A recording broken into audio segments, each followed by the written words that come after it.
Now this is an interesting question, and the reason why it's interesting is because it gives us the answer. It says, show that, and here's an expression, can be simplified to this. Now obviously that has been factorized to get to this answer over here. How do I know that? Well, it's gone from 2 terms to 1 term. And that's pretty much the whole point of factorizing.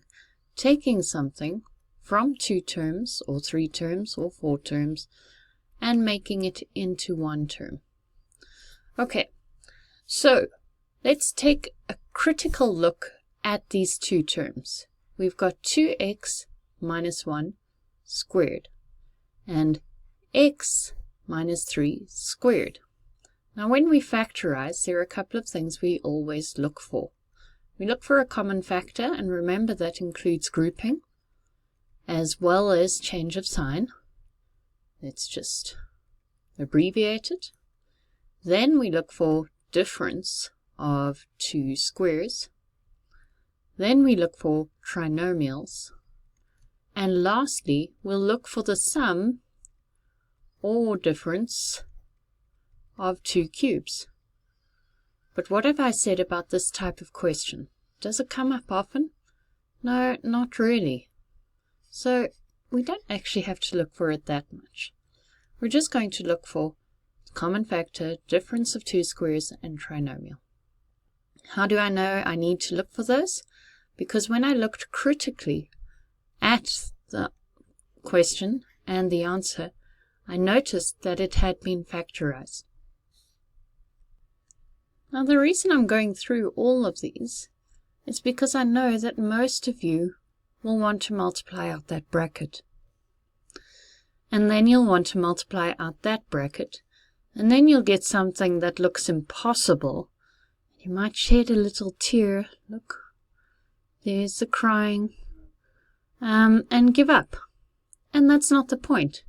So if we can identify that the answer has been factorized, in other words, it's gone from 2 terms to 1 term, then we know that these are the 3 things we need to look for. So let's look first. Is there a common factor of any sorts? Not in that bracket, and not in that bracket, and the brackets certainly aren't common. So no common factor at this stage.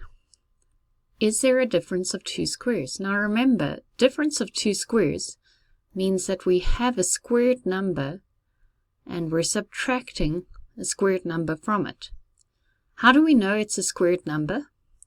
Well, it has a squared on each one of them. So it could be x squared minus y squared, could be 4 squared minus 16 squared, could be any one of those. So let's take a look. There's a squared, and there's a squared, and do we have a difference? Yes, we do. So now that I've made a big mess of that, let's just rewrite it as 2x minus 1 squared minus x minus 3 squared. And if we do a difference of 2 squares, well, let's just go back to this. If it had been a simple example like this, it would be very easy to see that it's x minus y and x plus y. But they purposefully made it look difficult. And they've made it look difficult by, instead of just having x squared minus y, they've got 2x minus 1 squared. And let's use orange for the y. And instead of y squared, they've got x minus 3. So that means we're just going to put x minus 3 in the place of the y's and 2x minus 1 in place of the x's. So it's exactly the same process. They've just made it look horrible. So I'm going to set up my 2 brackets, because as you know, with the difference of 2 squares, you get 2 brackets. And then I'll put 2x minus 1 in the front of both of those brackets. Now with the difference of two squares, one of the brackets will have a minus and the other one will have a plus. So in this one, it'll be x minus 3. And look at that, also x minus 3. Let's multiply out the brackets.